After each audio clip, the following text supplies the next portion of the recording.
안녕하세요. 세계사 기초 공부 72번째 시간을 시작하겠습니다. 노르만 왕조의 뒤를 이었던 플랜테저넷 왕조에 대해 알아보고 있는데요. 지난 영상들에서는 플랜테저넷 왕조를 개창한 헨리 2세와 그의 왕비인 아키텐 여공작 엘레오노르, 그리고 사자왕 리처드 1세에 대해 먼저 알아보았고, 뒤를 이어 실지왕 존에 의한 마그나 카르타 승인, 그리고 존왕의 아들인 헨리 3세 때 있었던 옥스퍼드 조례와 시몽 드 몽포르 의회 성립에 대해서도 살펴보았습니다. 이번 영상은 헨리 3세의 아들인 에드워드 1세 때의 대외 정복과 모범의회에 대해 알아보면서 스코틀랜드 독립 영웅인 윌리엄 월레스에 대해서도 살펴보도록 하겠습니다.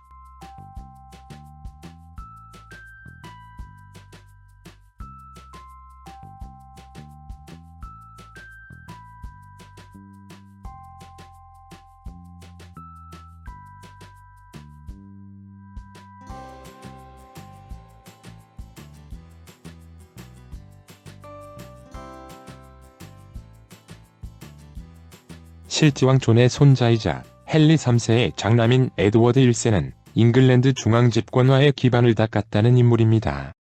최근 알아보고 있는 잉글랜드 여러 국왕들 중에는 노르만 왕조를 건국한 정복왕 윌리엄 1세와 그 이후의 여러 국왕들 중에 특히 헨리 1세가 있었고, 헨리 1세의 손자로 잉글랜드와 프랑스 서부에 광대한 왕주제국을 건설하고 플랜테저넷 왕조를 개창한 헨리 2세도 있었습니다. 그리고 헨리 2세의 아들인 사자왕 리처드 1세와 실지왕 존, 그리고 존왕의 뒤를 이은 헨리 3세 등이 있었는데, 그 중에서 이번 영상의 에드워드 1세는 몇 손가락에 들 만큼 뛰어난 국왕이라 볼 수 있습니다. 하지만 에드워드 1세가 강력한 국왕권을 확립하고 국가 발전의 기반을 잡은 명군이라는 평가도 있는 반면에, 고모부인 시몽 드 몽포르의 시신을 갈갈이 난자한 것이나 스코틀랜드 독립 영웅인 윌리엄 월레스를 잔혹하게 죽이는 등 대외 침략 과정에서 보여진 일련의 모습에서 잔혹한 학살자로 평가되기도 합니다. 1258년 대헌장 내용을 구체화한 옥스퍼드 조례를 승인했던 헨리 3세가 조약무효화를 선언하고 또다시 과세를 시도하면서 제2차 남작 전쟁이 발생하게 됩니다. 이미 두드러진 정치력과 군사적 능력을 보여주고 있었던 25살의 왕세자 에드워드는 아버지와 함께 참전했으나 1264년 루이스 전투에서 헨리 3세와 함께 포로가 되는 굴욕을 맞게 됩니다. 이후 잉글랜드의 실질적 통치자가 된 시몽 드 몽포르에 의해 1265년 1월 역사적인 의회도 소집되었지만 탈출하여 왕당파 친일군을 모집한 에드워드는 1265년 8월 이브섬 전투에서 고모부 시몽 드 몽포르를 격파하는 데 주도적 역할을 담당하게 됩니다. 결국 시몽 드 몽포르뿐 아니라 그의 장남까지 죽이면서 복수를 완결한 에드워드는 이후 십자군 원정에 참가하게 됩니다. 이 원정은 200년간 전개된 십자군 원정의 마지막 부분에 해당하는데, 프랑스 카페 왕조의 가장 독실한 왕이라 평가받는 루이 9세가 7차 원정에서 포로가 되었다가 풀려난 후 1270년에 다시 제8차 원정을 주도하자 잉글랜드 에드워드 왕세자도 참가하게 됩니다.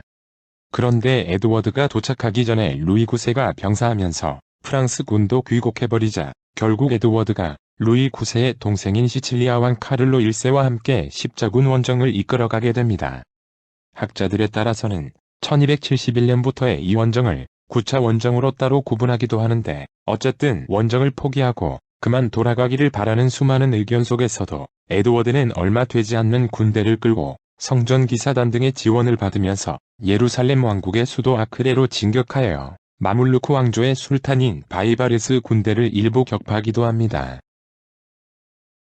하지만 바이바르스의 공격으로 아크레에 고립된 에드워드는 바이바르스가 보낸 자객에게 암살당할 위기도 겪으면서 결국 휴전협정을 맺고 부상을 당한 채 귀국하게 되는데, 그는 별 소득 없이 귀국한 이 십자군 원정을 평생의 여한으로 생각했다고 합니다. 귀국 도중인 1272년에 아버지 헨리 3세가 병사했는데, 일반적으로는 후계자가 국외에 있어서 왕위 계승 내분이 예상되는 상황이었지만 잉글랜드 의회는 에드워드를 국왕으로 승인하게 됩니다. 아직 국왕 즉위식이 이루어지지 않은 상태였지만 워낙 안정적이었던 에드워드의 입지는 이교도와의 성전을 치르면서 더욱 강화되었고, 이를 잘 알고 있던 에드워드는 서두르지 않고 여러 나라를 순방하면서 1274년에 잉글랜드에 도착해서 국왕 즉위식을 치르게 됩니다. 참고로 키가 상당히 큰 장신이라 롱생크 에드워드로 불리우는 에드워드 1세의 첫 번째 왕비는 카스티아 알폰소 10세의 동생인 레오노르, 영어로는 엘레오노르입니다. 가스코뉴 공국 문제로 대립하던 카스티아와 잉글랜드는 알폰소 10세 여동생인 13살의 레오노르와 헨리 3세의 장남인 15살의 에드워드를 결혼시키게 되는데, 비록 정략 결혼이었지만 에드워드는 혼외 자식도 없었고 레오노르와 사이에 4명의 아들을 포함한 16명의 자녀가 태어날 정도로 서로 사랑했다고 합니다. 아버지 헨리 3세 때는 외국 출신 외척 세력에 대한 잉글랜드인들의 반발이 거셌다고 했었는데, 엘레오노르 왕비 역시 외국 출신이었지만 내란 중에도 항상 남편 곁에 머물고 남편에게 헌신하는 모습을 보이면서 그나마 반발이 심하지 않았다고 합니다. 에드워드가 십자군 원정을 떠났을 때 전장에까지 동행했었다는 엘레오노르는 그래서 이슬람 자객에 의해 남편이 위험에 빠지자 입으로 독을 빨아내면서까지 간호했다는 일화가 유명하지만, 실제로는 외과 수술에 의해 감염된 부분을 도려낸 듯하며 1290년에 레오노르가 49세의 나이로 사망하자 에드워드는 크게 비통해하며 한동안 국정에 임하지 못할 정도였다고 하는데, 그녀의 장례 행렬이 멈춘 12곳에 왕비의 형상이 묘사된 엄청난 높이의 엘레오노르 십자가를 세워 그녀를 기렸다고 합니다. 할아버지 존 왕과 아버지 헨리 3세로부터 크게 쇠약해진 잉글랜드를 물려받았지만 에드워드 1세는 강력한 국왕권을 확립하여 잉글랜드 중앙 집권화의 기반을 닦았다는 평가를 받고 있습니다. 먼저 그는 토지 등 부동산 관련법이나 기존의 관습법을 체계적으로 정비하고 재판 행정제도 확립 등 여러 법률과 제도를 잘 정비한 국왕입니다. 그에 따라 교회 세력과 귀족 세력을 약화시키고 왕권을 강화시키면서 고대 로마 제국의 유산인 로마법을 잘 정비하여 로마 법대전을 편찬했던 비잔티움 제국의 유스티니아누스와 비견되고 있으며, 아울러 아직 완전하지는 못하지만 입법 사법 행정 기능이 분리되기 시작했고 국왕재판소가 그 형태를 갖추기 시작한 것도 에드워드 1세 시대에 이루어지게 됩니다. 에드워드 1세에 대한 두 번째 내용으로는 뛰어난 군사적 역량으로 왕세자 시절의 루이스 전투 패배 외에는 수많은 전투를 승리로 이끌면서 지속적인 정복으로 잉글랜드의 대외 팽창을 이룬다는 것입니다. 대표적 정복 내용으로는 웨일스와 스코틀랜드 정복이 있습니다. 먼저 영국의 4구성국 중 하나인 웨일스가 에드워드 1세 시대에 처음으로 영국에 합병되게 됩니다. 영국 서남부 지역에 위치한 웨일스는 명목적으로는 잉글랜드의 봉신이었지만 사실상 독자 세력을 유지해오고 있었습니다.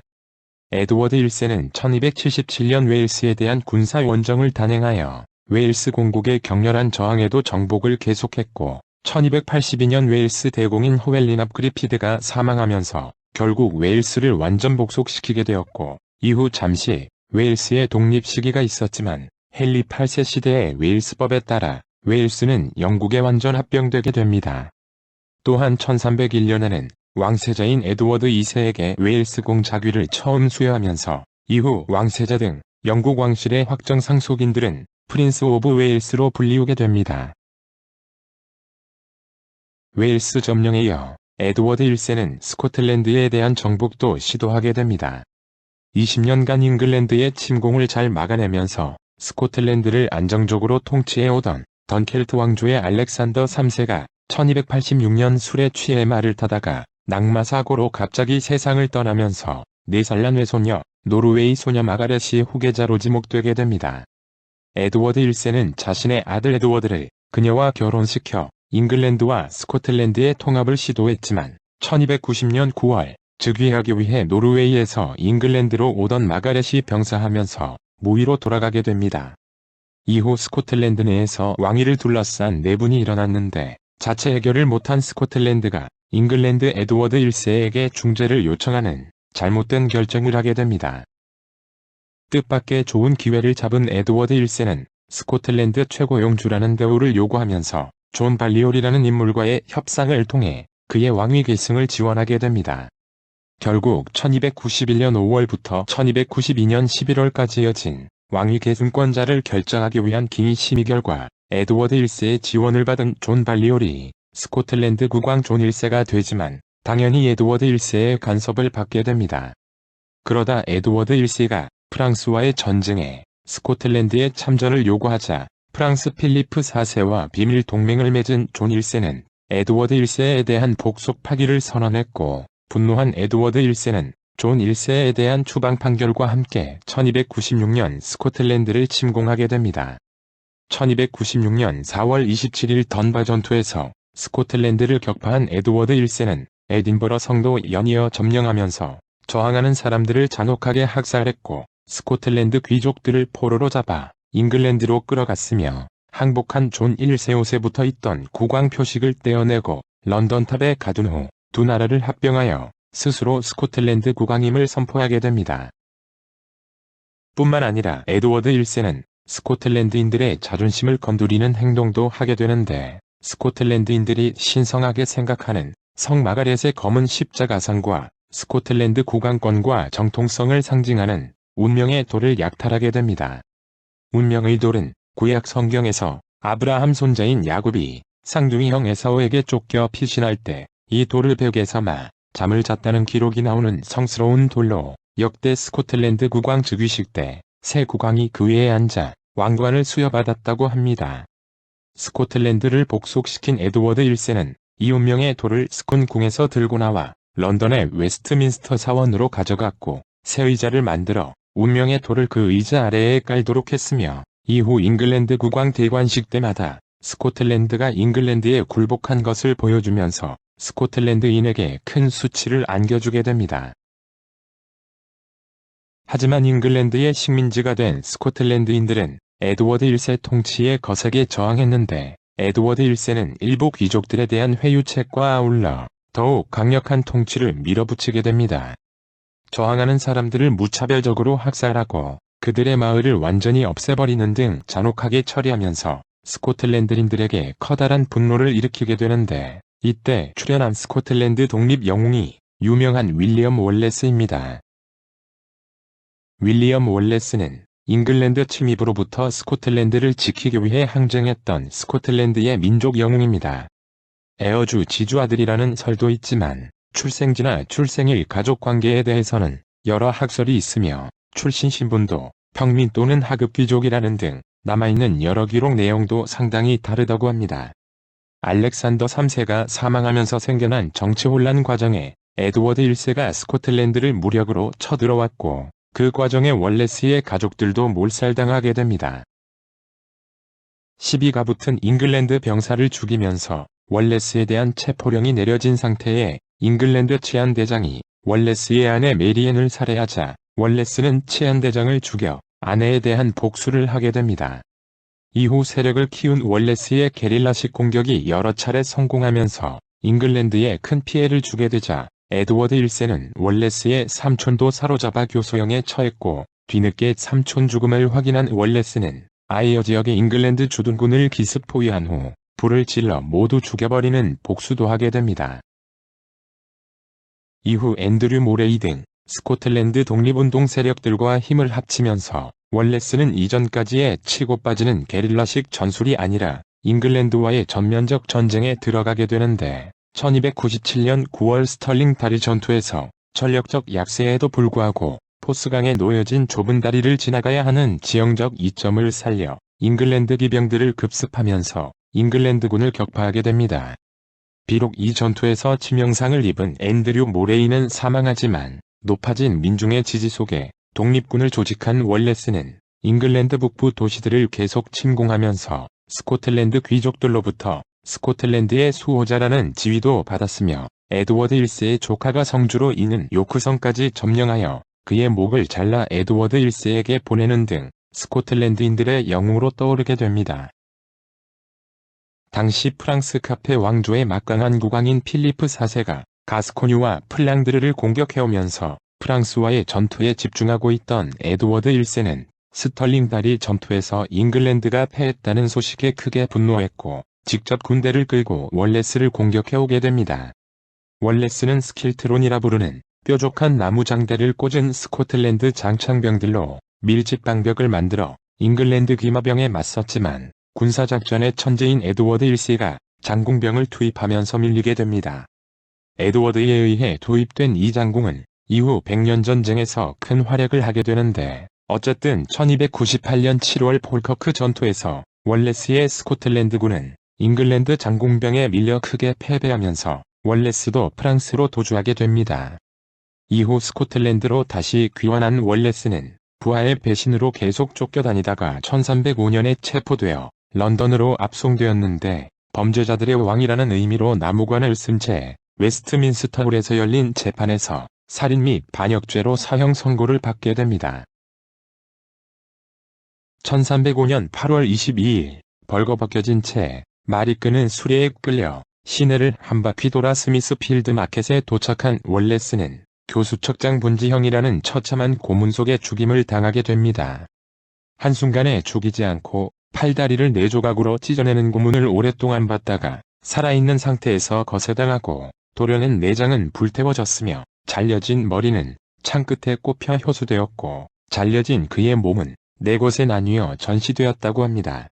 하지만 이러한 월레스의 잔혹한 죽음은 스코틀랜드 독립 항쟁을 더욱 거세게 불러일으켰고, 윌리엄 윌레스는 신화화되면서 스코틀랜드의 민족 영웅으로 역사에 기록되게 됩니다.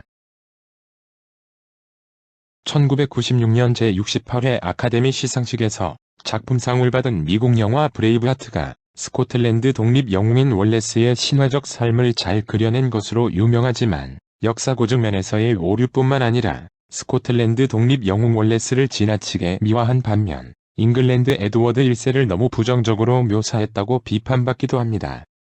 어쨌든 에드워드 1세는 자신에게 대항하는 사람을 무자비하게 응징하여 스코틀랜드에서는 그를 스코트인들의 망치라고 부를 정도라고 하지만, 여러 정복 활동 과정에서 보여지는 그의 정치적 군사적 능력은 정말 대단한 국왕이라 평가할 수 있을 것 같습니다.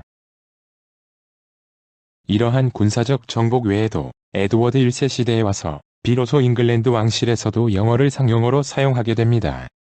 노르망디에서 건너와 노르만 왕조를 개창했던 정복왕 윌리엄 1세뿐 아니라 잉글랜드 왕실은 프랑스 왕실과 혈연인 경우도 많아 프랑스어를 주로 사용하면서 영어를 잘 구사하지 못하는 사람도 있었으며, 국왕이 된 이후 주로 대외 원정에 참여했던 사자왕 리처드 1세는 잉글랜드에 머문 기간이 아예 6개월 정도에 불과했다고 했습니다. 즉 노르만 왕조 이후의 역대 국왕 중에는 프랑스인에 가까운 정체성을 지닌 경우가 많았는데, 에드워드 1세 역시 성장기를 프랑스에서 보냈긴 했지만 이미 프랑스 내 영지를 대부분 상실한 잉글랜드는 잉글랜드인의 언어인 영어를 왕실에서 상용적으로 사용하도록 했고, 귀족들도 이를 따라가게 됩니다.